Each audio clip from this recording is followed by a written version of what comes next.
레이싱용 타이어를 꼈다고 해가지고 더 빠르다? 공도에서? 절대 아니에요.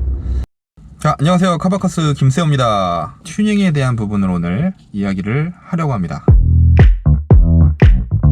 We get down to the beat, y'all. We get down, down to the beat, y'all. We get down to the beat, y'all. It's like we're not going anywhere. Maybe it's because there's something in the air. And I don't even care. 실제 이 차를 가지고 어디서 즐기느냐에 따라 가지고 좀 달라질 수가 있어요. 운전을 하는데 좀 과격하게 남들에게 좀 피해를 줄 수도 있을 만큼, 아니면 위험하게 뭐 칼치기라든가 공도에서 즐기시는 분, 공도생이라고 하겠습니다. 공도생. 난 신호 절대 안 지킬 거야. 사고 내고 당갈 거야. 이 가운데 보시면은 버튼이 하나 있습니다. 뭐야? 이걸 딱 누르잖아요. 네. 그러면 에어컨 나요. 에어컨을 왜 켜? 시원하게 박으십시오. 위험하기도 하고 불법적인 부분이잖아요. 여러 가지 코스들을 좀 공략해가지고 조금 타다 보면은 공도에서 타는 것들이 조금 무의미해져요. 드레서가 있고요, 그 다음에 공도생, 그 다음에 서큘러. 이 세 가지에 따라서 어떤 튜닝이 좀 유리하고 자신이 어떤 타입에 속해 있는지에 따라서 좀 달라질 수가 있습니다. 자, 일단은 저는 드레서는 아닙니다. 외관 튜닝에 되게 뭐 목마르고 중요하게 생각하거나 좀 그런 부분이 아니어서, 일단 가장 중요한 건 M3, M4를 왜 삽니까? 이게 사는 이유 자체가 달리고 그 다음에 이런 고성능 차를 느끼기 위해서, 달리는 차는 달리는 튜닝을 가장 먼저 해야 된다라고 생각하는 사람입니다. M3, M4를 처음에 이제 컴페티션 같은 경우 사게 되면은 20인치 휠이 장착이 되어 있습니다. 그 666 휠이라고 하죠.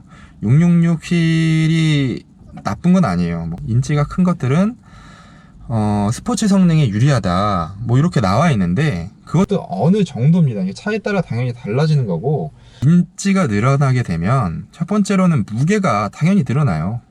휠의 크기가 당연히 커지니까 무게가 당연히 늘어나고, 각각 그 네 바퀴에 하중이 더 실린다는 것 자체가 엄청나게 체감이 되는 부분이고, 운동 성능에 커다란 영향을 미칩니다.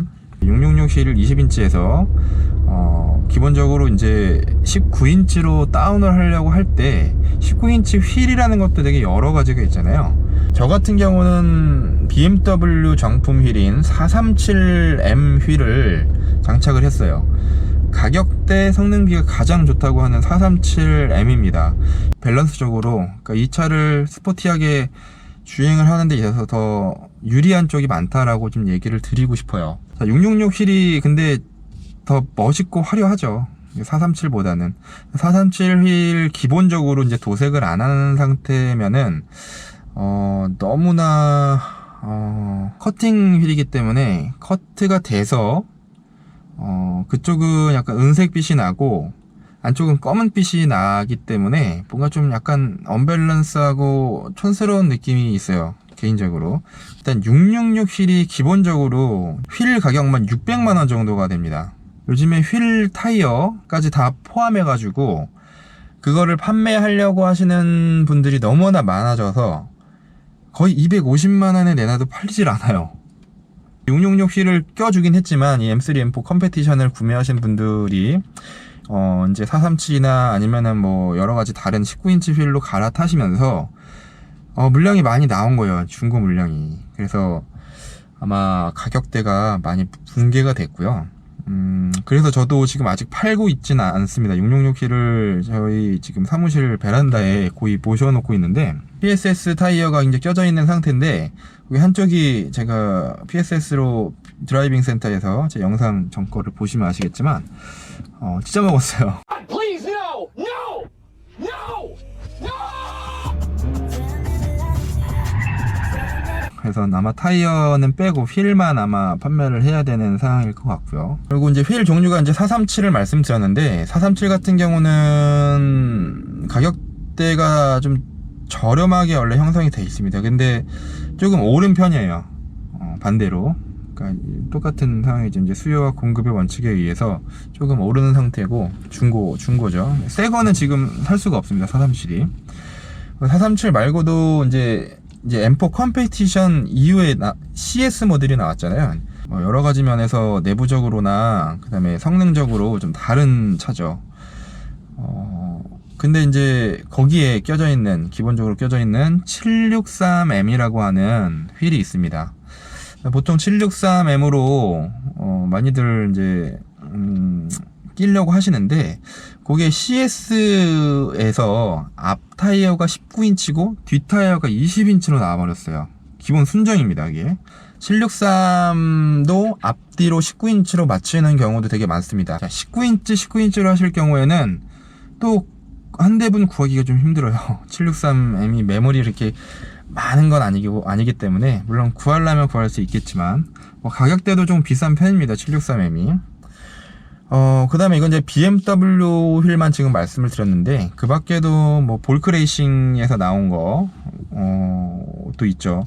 그것도 뭐 Z240인가? Z240을 예전에 저도 생각을 한번 했었는데, 단조 휠입니다. 단조 휠이라고 하는 거는 가벼우면서도, 그 다음에 강성을 같이 잡은 휠이라고 보면 돼요. 같은 무게에서 강성이 훨씬 더 나옵니다. 볼크 같은 경우는 일단은 주문해서 이제 들어오고 뭐 기다리는 데까지 한 달에서 운이 나쁘면 3달까지도 기다려야 돼요. 그래가지고 저는 그걸 기다리지 못하고 이제 서킷을 한창 이제 동계 시즌에 타야 되기 때문에 기다리지 못하고 지금 437로 이제 변경을 해가지고 열심히 동계를 즐겼었는데, 뭐 휠 타입의 종류가 뭐 스포크, 핀, 메쉬, 뭐 DC 뭐 이런 게 있는데, 네, 그거에 따라서 이제 강성이라든가 브레이크에 이제 열을 식혀주는 어떤 효율이라든가 이런 것들이 좀 다르기 때문에 무조건 디자인적으로만 보지 마시고, 생긴 거에 따라서 어떤 장단점이 있는지 그 형태에 대한 부분을 좀 한번 찾아보시면 좋아요. 어떤 분들은 그냥 휠을 무조건 그냥 디자인적으로만 보시고 고르시는 분들이 있더라고요. 물론 그거는 뭐 취향이겠지만, M3, M4를 타실 때는 그 휠 하나를 바꾸셔서 잘못 바꾸시면 잃는 게 너무 많습니다. 잃는 게 너무 많기 때문에 잘 이제 생각을 하셔가지고 아마 하시는 게 좋을 것 같습니다. 그리고 휠 중에 BBS 그 FIR이라고 하는 애가 있어요. 성능적으로나 가격적으로나 되게 명품 휠인데 거의 1000만원 가까이 되거든요. M3, M4에는 19인치가 가장 적당하고 가장 맞는 휠이다라고 생각을 합니다. 물론 무게라든가 이런 밸런스적인 부분에서도 그렇지만 가장 더 중요한 거는 타이어입니다. 일단 타이어 자체를 스포티한 타이어, 그러니까 그립력이 좋고 서킷을 타기 좋고 이 450마력을 감당해내서 코너링을 할 수 있는, 그리고 브레이크를 밟았을 때 잘 쓸 수 있는 그런 타이어가 19인치가 가장 유명하고, 그 다음에 가격대가 아주 적당하게 알맞은 가격으로 이제 되어 있죠. 일단 타이어는 제일 중요합니다. 제가 생각할 때는 제일 중요해요. 제일 승차감, 그 다음에 탔을 때 코너링, 뭐 여러가지 뭐 랩타임 제일 많이 영향을 미치는 것이 타이어예요. 일단은 뭐 아마추어 기준 이 M3, M4를 타고 데일로 타든가 공도에서도 타고 가끔 서킷도 즐기고 이런 분들을 이제 기준으로 본다면 타이어를 바꾸기 위해서 저는 휠을 거의 바꿨다, 이렇게 저는 생각을 해요. 레이싱 타이어가 있고 그냥 일반 공도용 타이어가 있다라고 이제 그냥 볼게요. 그러니까 M3, M4에 대해서만 얘기를 하니까, 기본적으로 PSS, PS4S, 미쉐린사의 이제 그런 타이어들을 기본적으로 장착하고 나오는데, 요거는 어떤 거냐면 공도와 서킷, 어떤 타이어냐, 공도용이에요. 한마디로 기본적으로는 차를 사서 양산차기 때문에 공도에서 탈 거라고 생각을 하고, 공도에서 이상하다라고 느끼면 차가 당연히 판매가 되지 않을 거니까 공도 기준으로 일단 나옵니다. 근데 이제 1억이 넘는 차고 스포츠 성능을 내야 되는 차고 기본적으로 어느 정도 달렸을 때 이 접지가 나와야 되는 건데, 거기 이제 미쉐린사의 PS4S나 PSS나 뭐 이런 것들이 사실상 최적입니다. 공도에서 20인치도 괜찮고요. 근데 이제 문제가 있습니다. 이런 그 공도가 아니라 서킷 같은 경우에 이제 스포츠 드라이빙 같은 경우를 20분 내내 막 고RPM을 써가면서 계속 미끄러지고 타이어 열을 내고, 서킷에서 이제 40도, 타이어 온도가 40도, 50도 이런 식으로 올라갔을 때 고무잖아요, 타이어가. 이 고무가 어떤 성질로 어떻게 땅과의 마찰을 일으켜서 어떤 식으로 운동 성능을 낼 것인가에 대한 부분이 조금 다른 겁니다. 그러니까 기본적인 일상생활에서 직진해서 아무리 이제 달려도, 아무리 고성능으로 달려도 30도 이상이 거의 올라가질 않아요. 물론 엄청나게 더운 날씨에서 올라갈 수 있겠지만, 직진으로, 그 다음에 엄청난 코너링으로 끼익 소리를 내면서 뭐 가지 않는 이상은 30도 이상이 거의 오르질 않습니다. 그래서 기본적인 타이어가 30도 안팎에서 성능이, 그러니까 그립력이 가장 잘 나오게끔 만든 게 사실 공도용 타이어라고 보시면 되고, 이제 서킷 레이싱용이라고 하는 거는 반대로 10도, 20도, 30도 영역에서는 오히려 더 그립이 안 나와요. 그래서 공도에서는 더 오히려 위험한 거죠. 이게 두 가지가 다릅니다. 그래서 레이싱용 타이어를 꼈다고 해가지고 더 빠르다? 공도에서? 절대 아니에요. 제가 이제 한 예로 20인치 666 휠에다가 PSS 기본적인 타이어 정품을 타고 공도에서 처음에 멈춘 상태에서 이제 엑셀링을 했을 때 거의 미끄러지는 일이 없었어요. 지금 제가 서퍼지 이제 레이싱용 타이어라고 봐야 되죠. 요거를 이제 끼고 나서 엑셀을 세게 못 밟아요. 특히 출발할 때 쬐끔만 밟으면 바로 미끄러집니다. 바로 슬립이 나면서 휠스핀이 일어납니다.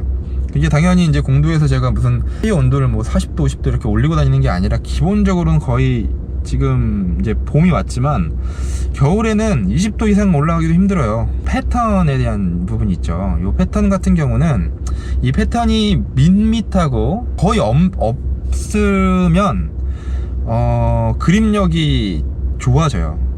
물론 평평한 곳에서, 아무런 뭐 덜컹거리거나 그런 게 없는 곳에서는 엄청나게 그립력이 좋아져요. 근데 타이어에 보시면 여러가지 패턴들이 이렇게 있잖아요.